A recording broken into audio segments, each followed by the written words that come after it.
What is going on? Welcome to Greggles TV. This is the TCL XL NXTPAPER 5G. Now you can get this at Verizon. You can see the box in the background right there. Comes with a 50 megapixel rear camera and a 32 megapixel front camera on here. You also get a 6.78 inch full HD plus 120 hertz display and a battery 5010 milliamps. Let's take a look around this. This is a beautiful phone. It's a really good looking phone. Now at the bottom here, look at that. Headphone jack. You don't see that every day. You barely see it at all.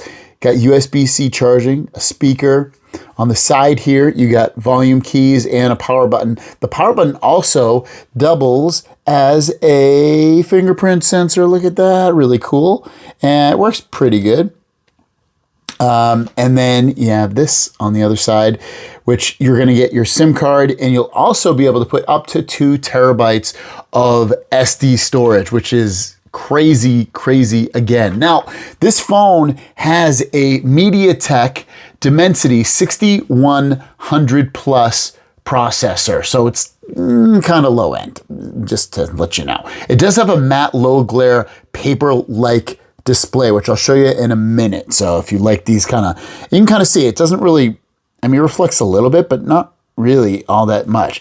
And it also just looks different than most displays as well. You can, since it's matte, it doesn't look as, I wouldn't say it doesn't look vibrant, but it doesn't look as, like here's a Galaxy S25 Edge. You can see it just doesn't look as, it looks paper-like. It looks like there's almost like a film on top of it, or it's like a painting. A painting would probably be a better representation of it, like when you look at this colored display. So it's kind of cool. It has a kind of a cool effect to it overall. Now the camera on the back also looks really nice. Almost looks like the OnePlus cameras on here. So really nice looking camera on the back there. Other specs about this real quick are it has that big battery, so you should get pretty good battery life. It does have dual speakers, so aka stereo speakers, 5G support, like I mentioned. And yeah, it's not too big, not too thick either. Now, I'll show you right off the bat. If you double press the power button, you have these different modes that you can go into. You have ink paper mode, which is paper-like display effect with black and white ink.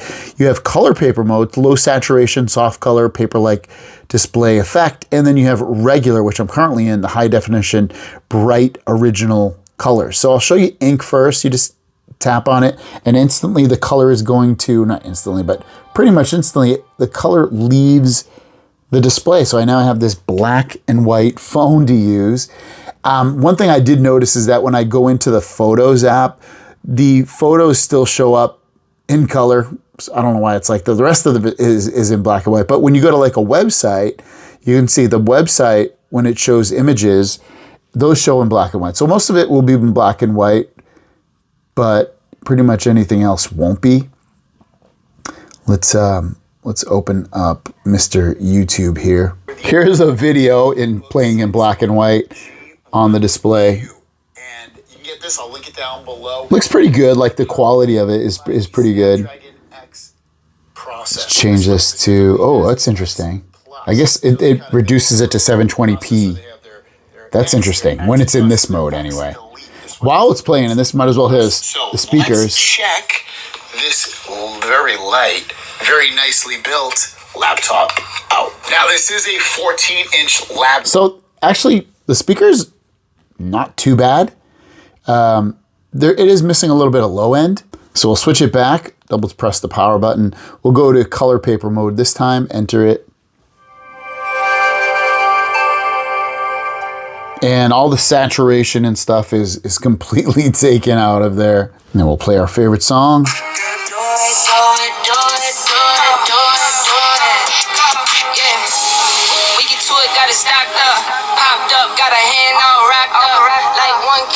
Yeah, I would say the speakers definitely have good volume.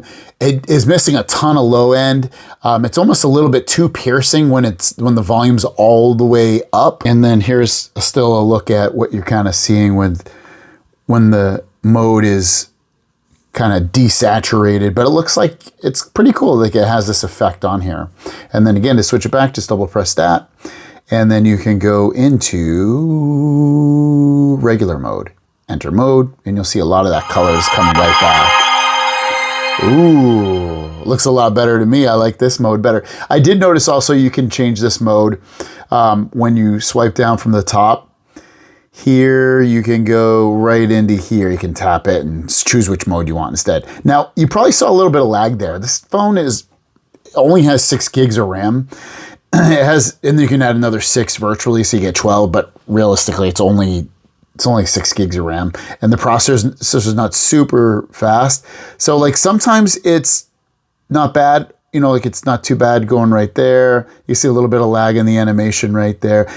It's like I use a high-end phone all the time. So for me, it does feel a little bit laggy, but you know, it's not terrible. It's definitely totally usable, but don't expect to be doing anything crazy powerful on this. Next up, we got Minecraft. We get moving around here. Ooh, my gosh. So gaming's totally possible. And this is a game that a lot of kids play or people play. If I can figure out how to is that how you just get up? Okay, I'm just gonna, can I fly up there? How do I get up? I don't know. I don't know how to get up here. I'm stuck in the water now. Man. But regardless, there you go. I wanted to show you Roblox and I turned auto rotate on, but it only plays in vertical mode. And I just left it on the auto settings, but it seems like it can play Roblox pretty much fine. So these kind of games, 3D games, obviously they will play.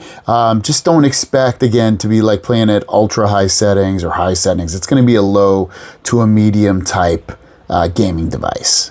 Next, let's check out the camera mode. You got all these different modes: video mode, photo mode, night mode, portrait mode, all of that. You got more. You have a pro mode, motion, Google Lens, pano mode. So different modes. I'll take some videos and photos for you and we will go from there.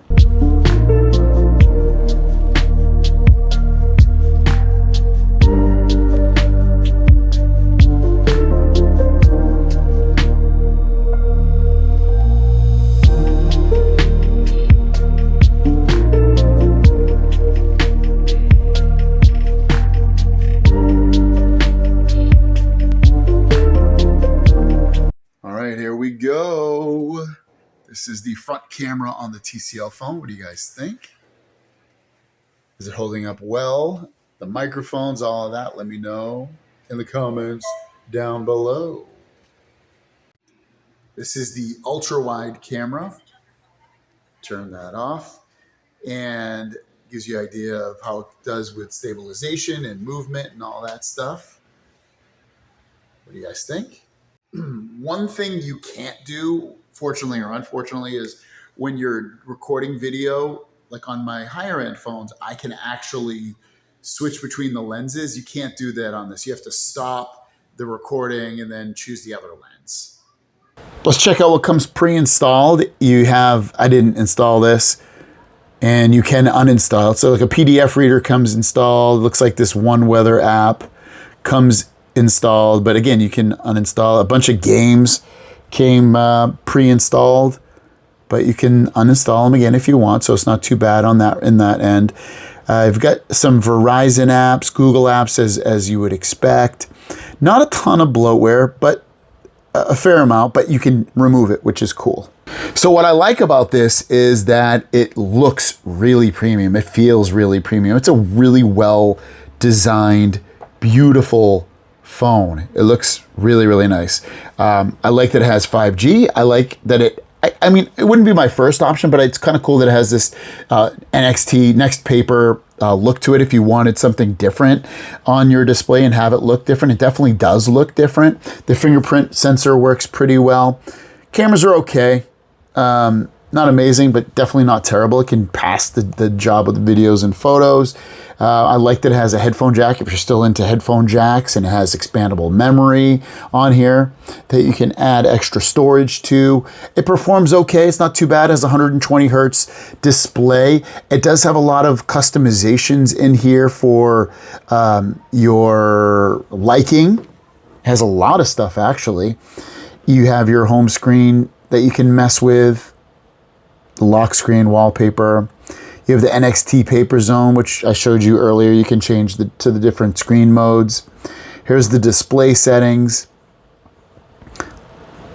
You can increase it with your NXT Vision, which I already have it on, but it makes the display look a little bit better. Refresh rate, it's set to smart refresh, so it'll switch between the two. I just set it to 120, so it would feel the smoothest ever. You have smart resolution, intelligently adjust screen resolution to save power. I would keep it off, but whatever. In advanced features, so there's a bunch of stuff in here that you can mess with and do. So it's kind of cool that it has all this stuff if you want it and need it. Otherwise, it's a pretty decent phone. If you're looking for a budget, almost middle tier phone, check it out. Thanks for watching. Have a great day, and we'll see you guys down the road. Peace.